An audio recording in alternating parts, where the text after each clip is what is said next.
I'm Vince Corzine, coming to you from Joya Production Studio in New York. Dave Knox, band director, and Paul Stanifer, executive director of the Michigan Band and Orchestra Association, commissioned me to compose a piece for the Michigan All-State Jazz Band. The Michigan All-State Jazz Band will be directed by Max Colley Jr., who is band director of Northview High School in Grand Rapids, Michigan. The name of the piece is Supernova. Now, Dave and Paul asked me to approach the creative process by making 6 videos regarding my jazz waltz, Supernova. Max asked me a very good question. He said, Vince, how does a composer know where to begin? What do you do? What do you think about? What's the first thing you decide? Well, of course, everybody's different. Everybody has a different approach. So I said, Max, in the 6 videos, I will try to explain to all music teachers and musicians and students, whoever listens to this, that there are ways of approaching, but this is the one way that I approach this. These 6 videos will address all of these questions as I take you on a musical journey. There are many ways of composing. One is the way that I learned when I first started was at the keyboard. And I played keyboard a little bit, and I wrote music by hand. And then there's other people that do away from the keyboard, which doesn't matter because the end result is the important thing. And now I use Sibelius music system. I'm sure you can use Finale or any system that works for you. But I happen to get used to Sibelius and I like it. Now, Supernova is a jazz waltz. Now, Max Colley said he likes the idea of a waltz, and we decided together that would be good. About a grade 5 level would be good.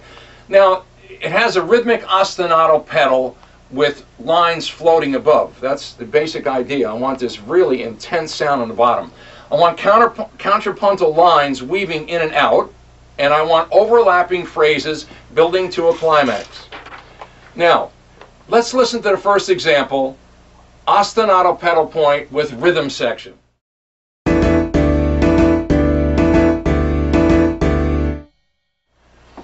The second example is a contrasting rhythmic theme that floats above the ostinato. Now this I probably will develop for interludes and transitions as the piece progresses.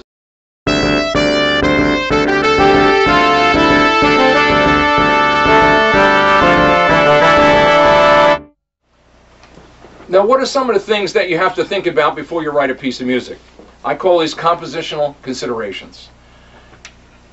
My brother Rich is a painter, and before he paints, he decides how large the canvas is. In his case, it's 6 feet, and it's really large.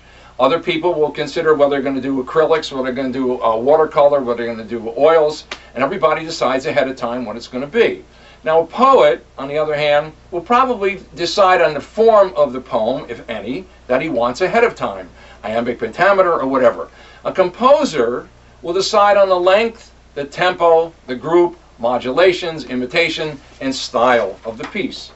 Now, the style of the piece is, should it be diatonic, stay in a key? Should it be chromatic, going out of a key? Should it be polyphonic, like Bach, imitating all kinds of interesting things, or should it be more homophonic, like the classical period? Now, the next consideration is, and I told Max, the level of dissonance. I happen to like clusters, notes that crunch together and are dissonant. And I think for contemporary 20th century writing, that is very, very, very good to have. Now, motives, an ostinato, pedal points, interlude themes, and main theme. For a large work, there's no hurry to move on.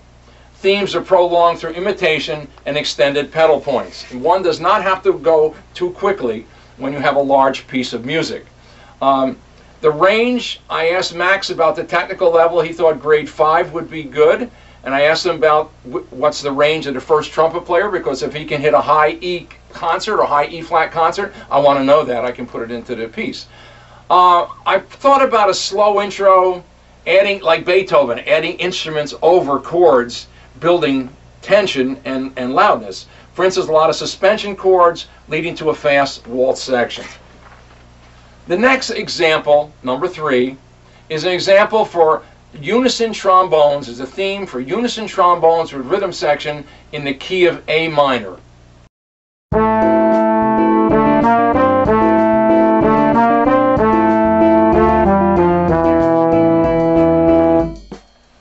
after listening to this a few hundred times, or a few times, whatever you like to do, I came to the conclusion that it's too predictable, it's too symmetrical, and a bit boring. Now, I didn't fall asleep, but it was still too boring.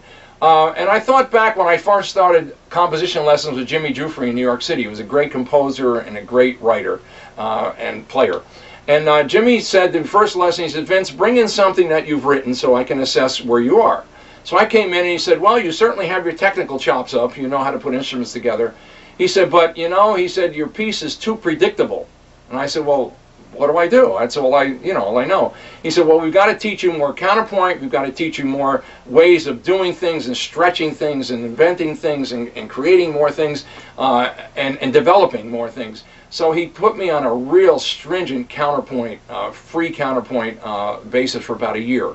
Similar to what Haydn did with Beethoven. He said, Beethoven, he said, you're a great kid, you're a great writer. He said, but you don't know counterpoint well enough. So he sent him to a very, very strict teacher. And when Beethoven learned his counterpoint, he came back to Haydn, who was a marvelous teacher. In fact, Mozart said Haydn was the only teacher that could teach him anything. I thought that was amazing.